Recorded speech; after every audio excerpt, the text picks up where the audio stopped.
Brendan Gulick, Spencer Davies with you from Cleveland Clinic Courts in Independence. The Cavs just wrapped up practice one day after their preseason opener.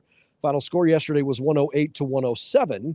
So obviously not the final result that they wanted, but Spence, there were a lot of really good things coming out of yesterday's game. We had a chance to talk to Isaac Okoro today. I think he might have been the brightest of the bright spots yesterday. Yeah, definitely. I think we kind of talked about it a few days ago on how Isaac Okoro was going to contribute offensively for this team because they're playing faster. And what happened? He contributed offensively because they played faster.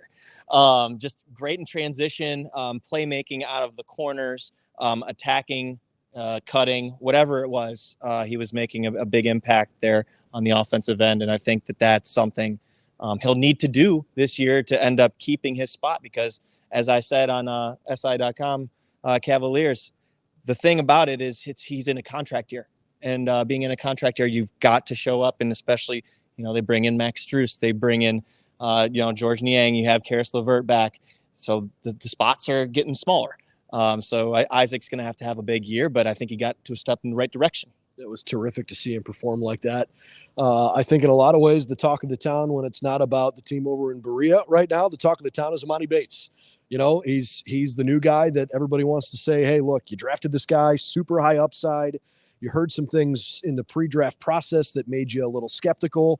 But boy, ever since he's put on a white and gold jersey, nobody in this building has questioned Bates's work ethic and his performance last night in, a short spurt. But I thought his performance was really good. No fear. What's the first thing he did when he touched the ball? We know that this kid can shoot. The first thing that I saw, though, was that he gave the ball up when he got it back. And then he ended up getting the shot he wanted, right? He's deflecting balls on the defensive end, whether it's a block or a steal. And he got both last night. Crashed the glass, got a couple boards. And then in the biggest moment of the game, when they're trailing by 2 points, ends up going up there, taking a quick 3 dribbles, step back, shoots, butter. So didn't hesitate. No, not an inch, not an iota.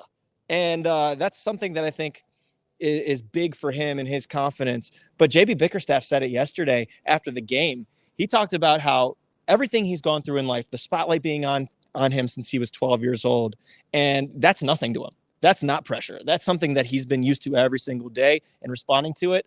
And it shouldn't come as a surprise that Emoni stepped up and made that big shot. But overall, in the entire game, did you see the drive from the corner where he went up and under? Oh, my goodness. It was gorgeous. So these guys are going to get opportunities to play. I know he only played the fourth quarter yesterday. A lot of guys in the two-way contracts and the training camp invitees ended up playing in the fourth quarter. But this is the time when they get to show their stuff, and that's how they earn the spot up next. Your point on that move from the corner, that's pretty hard to coach. Yeah. You either got that or you don't. And it's an elite burst from a guy that I think there are a lot of really high hopes for around here. We did not talk to JB Bickerstaff today. He was not made available to the media. However, we did have a chance to talk to Craig Porter Jr., another guy that I think's got a lot of intrigue and is out here working as hard as he can. That's my guy, man. And the thing about Craig Porter that I love is that he's willing to buy into whatever role he is assigned, right? And he's just got a bit of everything. He's not the fastest guy. He's not the quickest guy. He's absolutely athletic. Did you see the two-hand flush he had there?